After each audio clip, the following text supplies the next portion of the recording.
This week, I want to talk about what the way you view other people reveals about you.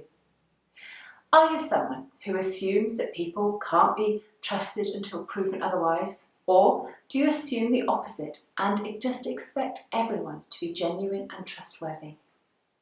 Actually, how you view other people says a lot about your own state of mind. It's interesting to observe that when we're in a good place emotionally, happy, calm and relaxed, generally we enjoy spending time with other people and even seek out their company. But when we're feeling down, stressed or worried about things, then we tend to withdraw.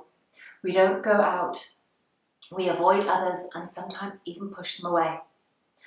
To understand why this happens and reveal what it says about you, we look at how our primitive ancestors viewed the world and other people in it.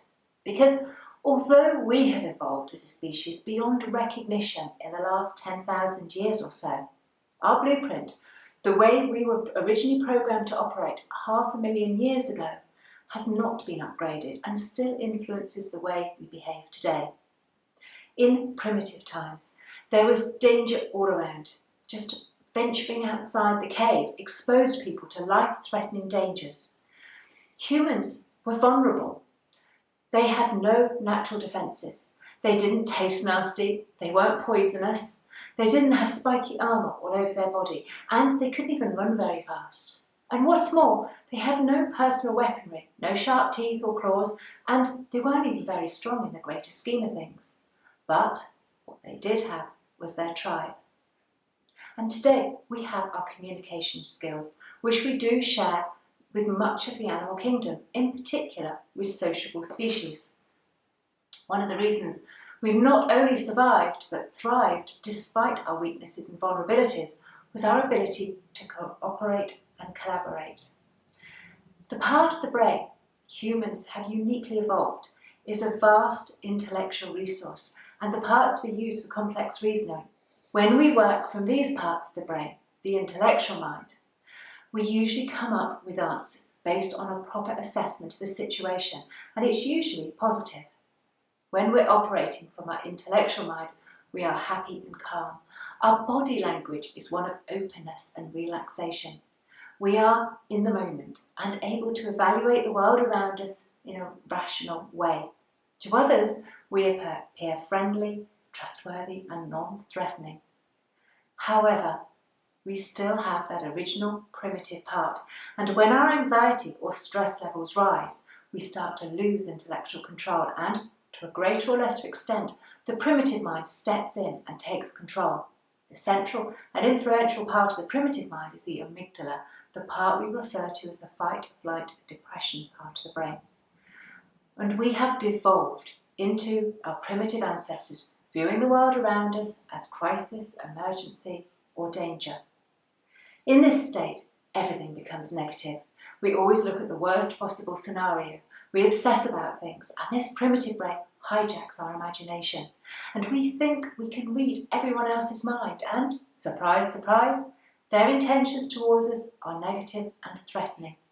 People around us have become other wild tribesmen, dangerous and potentially life-threatening. This was a time of all or nothing, kill or be killed. And what's more, our own body language changes. We become tense all over. Our faces show that tension. We're closed and uninviting.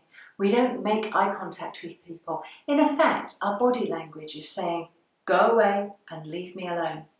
So, when we are stressed, in a bad place, anxious or depressed, or just generally struggling with life, we view other people in a negative way.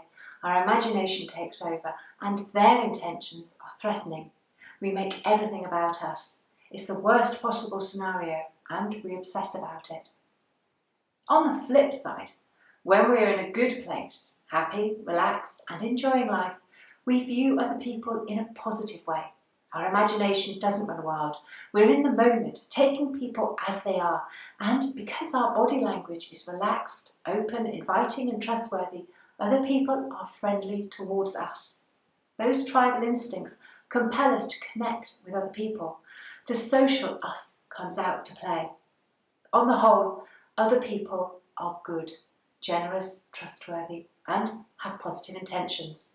Bad does happen in the world, and it happens to everyone. However, the past does not dictate the future. Just because someone you came across before was not nice, it doesn't mean that everyone else is bad. But it does reflect your own negative state of mind.